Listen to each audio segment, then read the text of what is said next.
Lahat ng nangyayari, merong dahilan. May dahilan kung bakit naririnig nyo ako ngayon.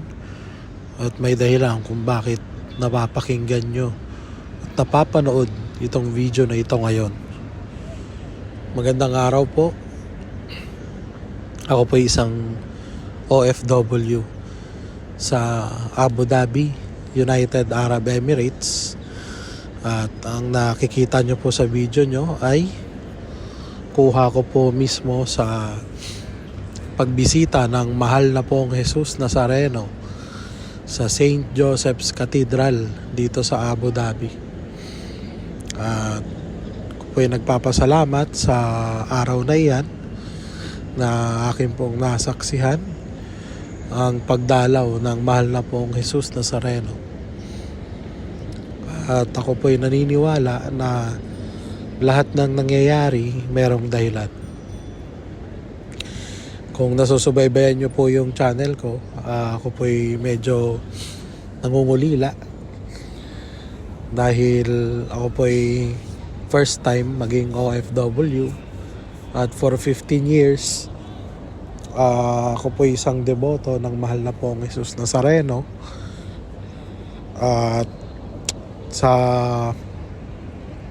nakakalungkot man isipin, hindi po ako naka-attend nung kapistahan ng mahal na senyor noong January 9 dahil ako po ay bagong OFW nga. For 15 years ako ay deboto at hindi ho ako sanay na hindi nakakadalaw sa Quiapo. Kasi dati ho weekly, at least once a week, minsan Biyernes, minsan Linggo, nagpupunta ho ako sa simbahan ng Quiapo. Pero ngayon dahil nga nasa malayo na, hanggang dito lang muna sa mga simbahan. Nasa Muslim country pa ako, kaya medyo iba. Pero sorry. Pero wala namang restriction ang pananampalataya dito rin sa ibang Muslim country. Sa UAE naman, open naman kaming nakakagawa ng mga Christian rights at mga Catholic rights.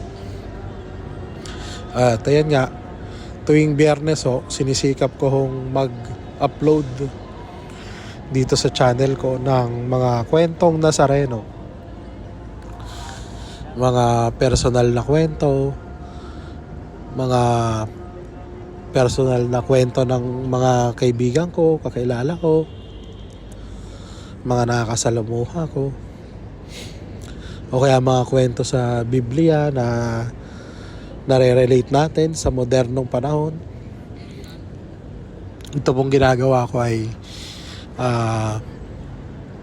form na rin ng panata, form ng pananampalataya at pagsunod sa turo ng Diyos, at nagsisikap na mailapit ang mahal na pong Jesus Nazareno sa mas marami pang tao, at mailapit naman ang mga tao sa mahal na pong Jesus Nazareno.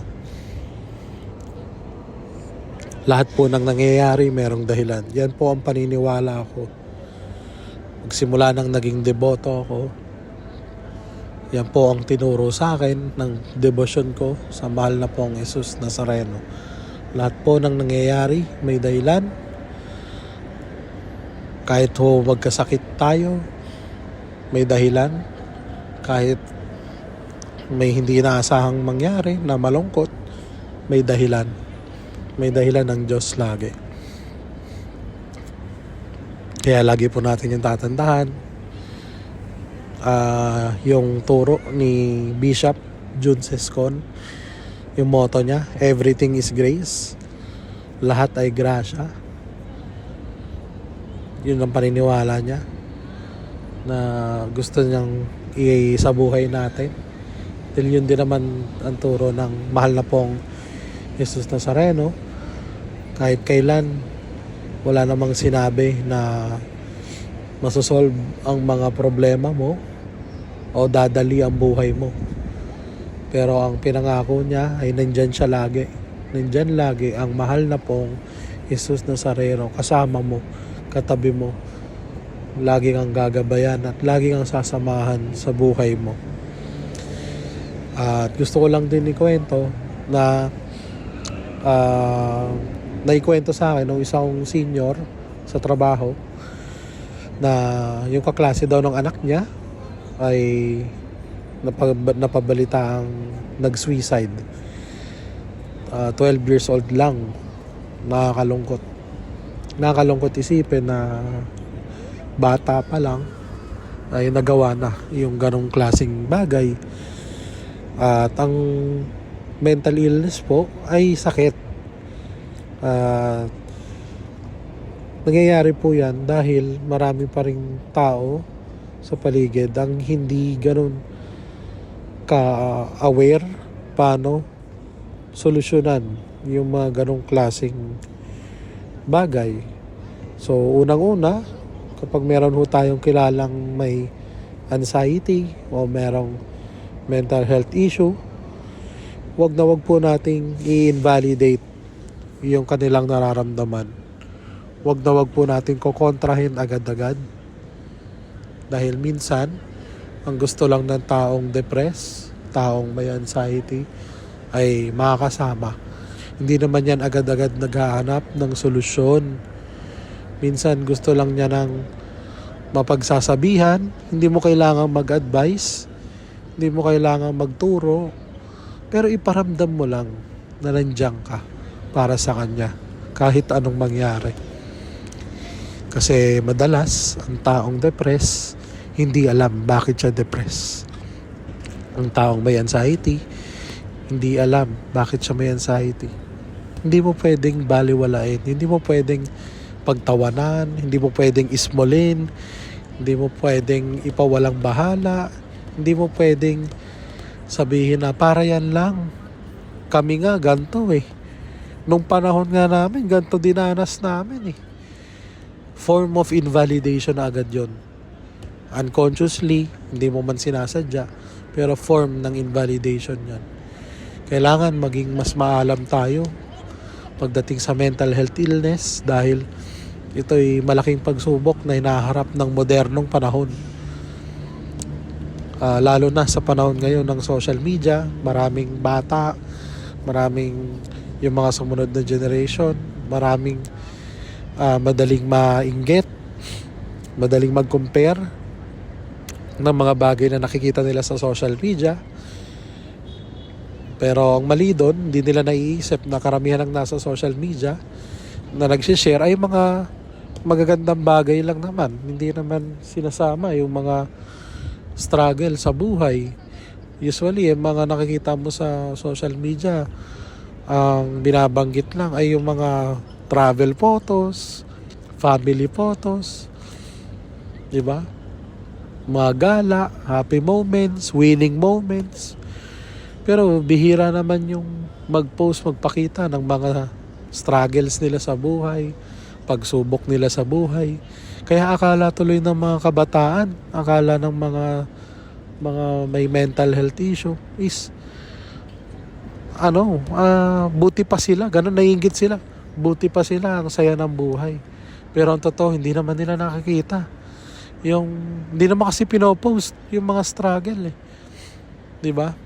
So, sana matuto tayong mag-adjust para doon sa mga may sakit para maiwasan natin yung mga balitang merong nag-suicide, merong nagkitil ng buhay.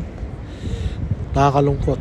So ako po, kaya ginagawa ko rin po ang video na to, ako po ay nag-a-advocate din sa mental health awareness.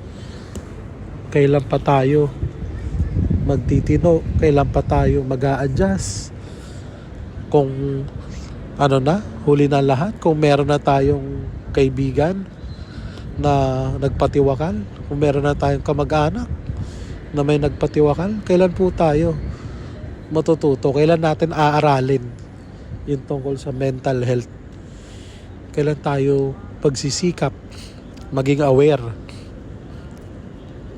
kailan tayo mag-a-advocate para mapalaganap yung awareness sa mental health kapag huli na ang lahat. So, sana tulungan natin sila. Pagdasal natin sila sa mahal na pong Jesus Nazareno. Kung kaya natin silang dalhin, maganda, mapakilala. Pero sana gradually lang. Kasi ayaw natin naman na i-questionin. Minsan yung mga taong depressed, meron rin naman silang mga sariling relationship with God. Kaya lang, kailangan natin iwasan yung maramdaman nila na hindi natin sila naiintindihan, na para bang ang iniisip natin is wala kasi silang relationship with God, no? Kasi minsan isa rin yan sa mga karaniwan na mali. May mga tao na nagsasabi hindi ka kasi nagdadasal yung mga ganon. Pag nag-open up yung taong depressed, pag nag-open up yung may anxiety, pag nag-open up yung nalulungkot, yung homesick, lalo na sa mga kapwa ko OFW, ang sasabihin ng iba, hindi ka kasi nagdadasal kaya ka nagkakaganyan. Hindi ho nakakatulong magsabi ng ganon. Hindi ho nakakatulong. Mas makakatulong pa ho tayo kung pagdadasal na lang natin sila sa mahal na pong Jesus Nazareno.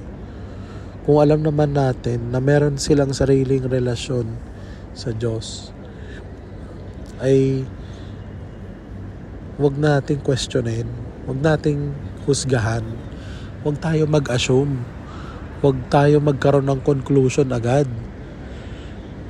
As much as possible, para wag na tayo mag-advise Iparamdam lang natin na nandyan tayo para sa kanila.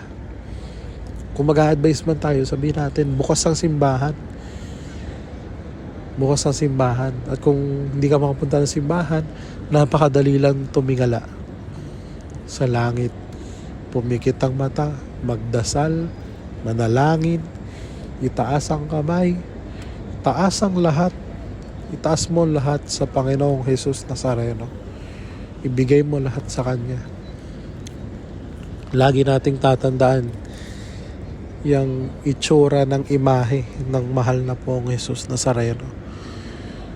Yung turo ni Cardinal Advincula na ang imahe ng pong Jesus Nazareno ay padapa, paluhod, pero patayo din siya, paangat.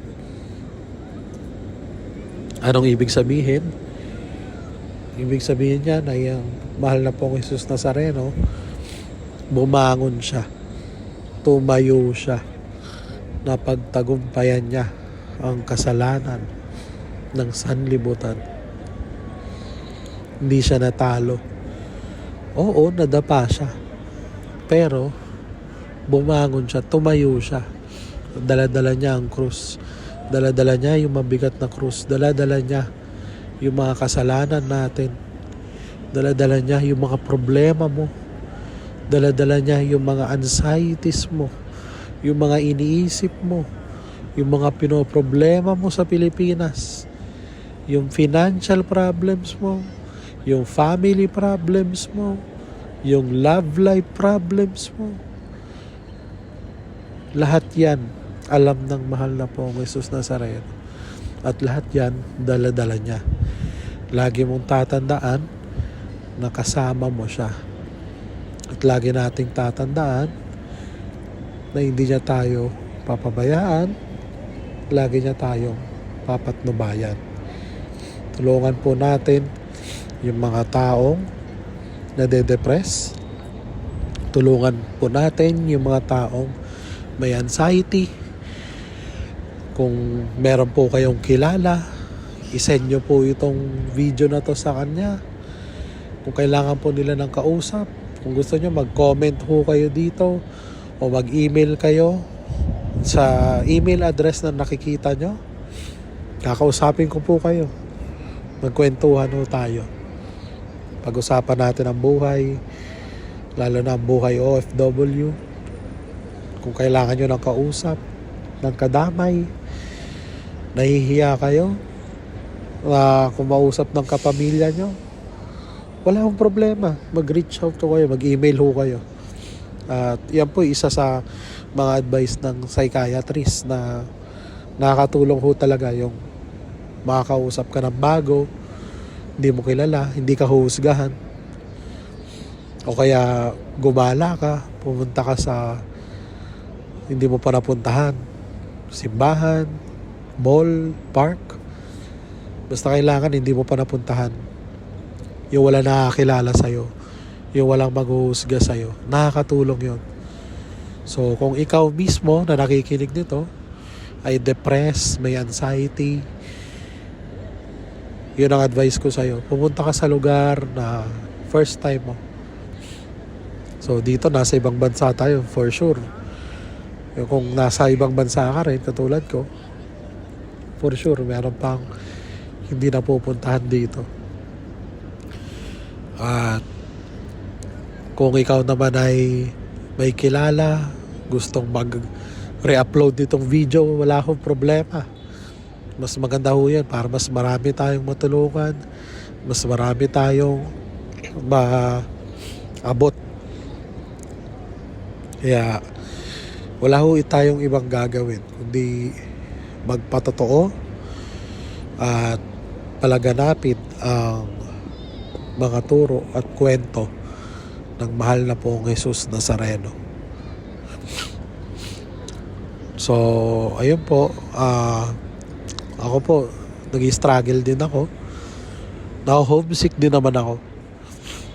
Pero, itong ginagawa ko ay pag kinakausap ko ang mahal na Senyor, syempre nababawasan ang aking lungkot dahil mag-isa lang ako, first time ko, wala pa po 3 months. At pakiramdam ko pag ganitong katulad ngayon na sinisipon ako, inuubo ako, pakiramdam ko pag may sakit ako, doon ko mas nararamdaman na mag-isa lang ako. Pero naniniwala ako, nakasama ako ang mahal na pong Jesus Nazareno. Kaya masaya rin ako na nakapunta ako dun sa pagdalaw ng mahal na Senyor dito sa cathedral sa amin. Masaya rin ako yung nakita kong parang leader nila yung nagtitimon. Nakita ako na naka-t-shirt din kasi ako ng Nazareno pero hindi katulad nila. Kasi sila ay may mga ihos, ay yung grupo nila, yung chapter nila, may sarili rin na mga t-shirt. Nung nakita ako, bigla niya akong kinamayan. Nagpasalamat sa pakiisa. Kaya nakakatuwa rin kasi hindi naman kami ganun kadami na deboto dito ng mahal na pong Jesus Nazareno. Pero at least yung ma-express namin yung devotion namin, napakasarap sa pakiramdam. Napakasaya na makasama muli ang mahal na Senyor. Pero wala yan sa imahe, wala yan sa estatwa. Pwede kang tumawag sa mahal na pong Jesus Nazareno kahit nasaan ka, kahit anong oras, at kahit umaga, gabi, magdasal ka. At gusto mo pumunta ng Quiapo, ang Quiapo Church po ay open 24/7. Umaga, gabi, madaling araw, bukas po ang Quiapo Church para sa inyo. Muli, ako po'y nananawagan, tulungan po natin yung mga taong nade-depress, tulungan po natin yung mga taong may anxiety, huwag po natin sila pababayaan, pagdasal po natin sila sa mahal na poong Jesus Nazareno. Mahal na poong Jesus Nazareno, habang buhay akong magpapatotoo sa walang hanggang pag-ibig at pagpapala mo. Amen. Amen.